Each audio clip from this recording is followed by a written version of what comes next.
You know, Marius, we've done some crazy things on Ignition GT over the last 9 years. We certainly have. It's been fun, huh? It has been fun. Do you remember that time we climbed in the back of the boot of the Mazda 6? Oh, my Both word. of us. We're going to start rolling only when we are in, and we're going to like pull the boot up to show, haha, lots of space. Okay. She is freaking big, huh? Feet. Are you in there? Okay, that wasn't the Okay, plan. that's not funny. You know what was funnier for me? Was jamming you in the front of that Boxster. I was like, earlier we said, I wonder what it'd be like to live inside a Porsche Boxster S. Well, let's find out. And That's awesome. I want to be an engine. we nearly left you there as well. It was amazing. I fit.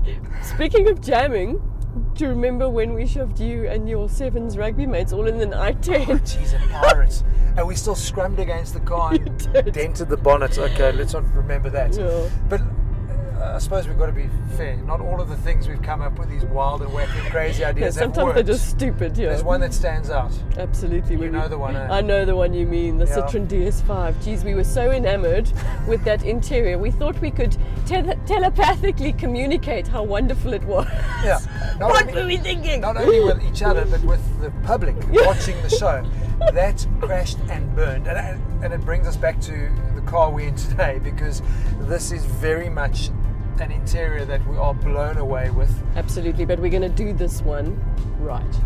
But I feel like I need to dress up getting into Peugeot's 3008. Well, it's as if the car is dressed up, because it's like wearing this tweed jacket on the doors and on the dash. It's beautiful, and I wonder, why has no manufacturer ever done this before? It's beautiful. And it's going to wear well. It's iCockpit. Yeah, The whole way it this is. thing is laid out. Very is just- futuristic, especially the steering wheel. Yes, it's the small little Peugeot steering wheel that they're using in every car now, but it's also the shape of it. Yeah.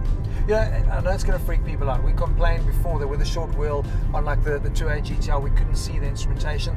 Not a problem for me on this. You're getting rid of the stuff that you never use on the steering wheel. The top and the bottom makes it difficult for you to get in and out of the car. They lob that off. If you drive it properly. And I suppose, and it's interesting the way they've squared it off as well. It really is moving towards that iRobot kind of, or F1 as you mentioned, exactly. steering wheel. The instrumentation, and we spoke about iCockpit, and there is such an aeronautical feel to this, which is why we're talking about their sister company Citroen and the DS, because they've kind of brought through a lot of that. It's really game changing for Peugeot, because it's not the safe, it's really outlandish. Exactly. It's DS. If you look at the instrument cluster, which they actually call their heads-up display, and all the options you have with it and how you can set it up, I mean, you pay extra for that on an Audi, their virtual cockpit. But that's what this is, really. It's a virtual cockpit, but it's so changing. It's wonderful. But that's 12.3 inch. Yeah. Then they've got the 8-inch infotainment touchscreen system as well.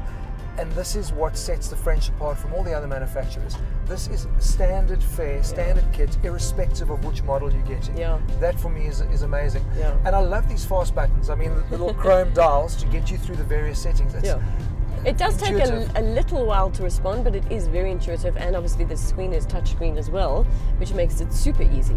Oh. But you had a little button that you discovered. Okay, this is amplify. I mean, this is how crazy this is. So you've got two modes. You've got relax and you've got boost. Okay. Now I can completely personalize. If I go into relax mode, Oh, my chair's gone. oh, are you feeling that massage? I'm getting massaged. How crazy is this? Yeah. 5 different massage modes. At the moment you're on cat ball. Yeah, it's You can kind actually of- feel it. There's wave, all the different settings. But in relax, I can set my lighting mode. I can set my ambience. It also pipes the sound of the car into the inside of. Oh, really? Yeah, into the cockpit.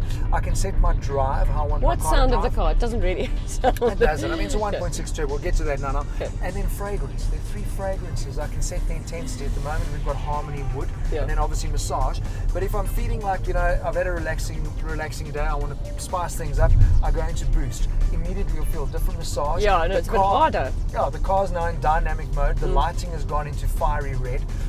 And then just sort of push the button, I can deactivate it, and the car's back to normal. It's amazing. It's the car of the future. It really is very, very futuristic, and I mean, you see that throughout the car in all aspects. I absolutely love it. I mean, what's cool, we've had some competitors where they've all got those charging pads. You're talking about the future and how connectivity is critical. Yeah. Some of them would only obviously charge Android.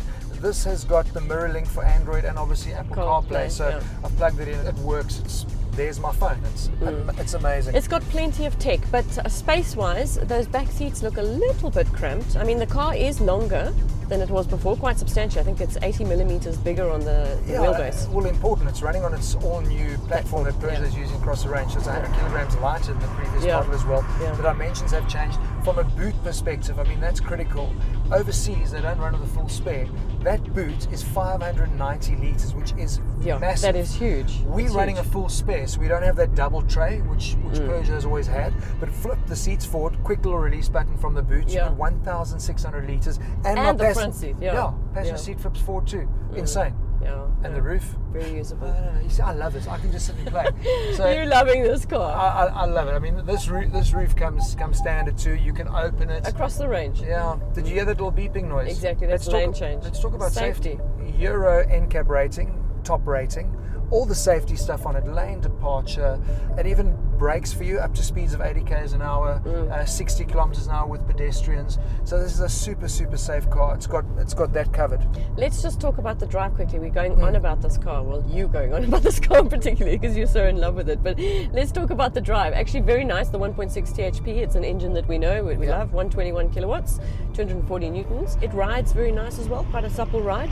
The only thing that I don't like about it is the steering is just a little bit too light for my liking. I'd like it to be a little bit more weighted, especially given that it's a big car. But it's a really compliant ride. That's what I've enjoyed. I think a lot of manufacturers end up trying to push the sporty look of a car and put that into the drive. This is a really supple drive. It's going to be suitable to all of our road conditions, and you don't need more power than that. The diesel is coming. In December. In end of the year. But I think just to have a simplified range. There's one engine, it's a turbo. We know the turbo, it's a good engine. They're all autos, there's no manual coming. And it's a good auto. 6-speed, it works really well. It's excellent. Very, very smooth. Very nice. You know, if I think back to like standout cars, I mean, we get that question all the time. You drive so many cars, what stands out for you? Yeah. This year, there was one car that blew me away, which was Alfa's Giulia. Yeah. I think in terms of SUV, wow, this is it. Yeah. The last SUV that moved the game forward, I think, was Volvo's XC90 with just the cluster, the way it was laid out. And this is half the price of an XC90. Which, I don't know, at 500,000 will people buy it? It's still a Peugeot. It starts at 400, and then obviously we're sitting in the GT line, which is 500, top spec is 560. Looking at its competitors, it is cheaper than, like the Kia Rio. I think you've got way more specification than the Tucson, which doesn't have any of this infotainment stuff. Yeah. It's a no-brainer. So South Africans, stop being morons. Whatever French issues you had, I mean, that's long gone, man. Yeah. Come on. Look, it does deserve to sell. I mean, yes, we like to do things differently on GT, and we've done some wacky stuff. I think Peugeot has really pushed the boat out with this car. Very futuristic, beautifully done, lovely to be inside. But hey, we haven't even spoken about the outside. So this is us doing things differently too. A whole insert without getting out the car. So I've got an idea. Why don't we end this with the styling? Good place to start. Good place to end. Good place to stop. Good place to start. End. What? You know what I mean. Good place to wrap things up.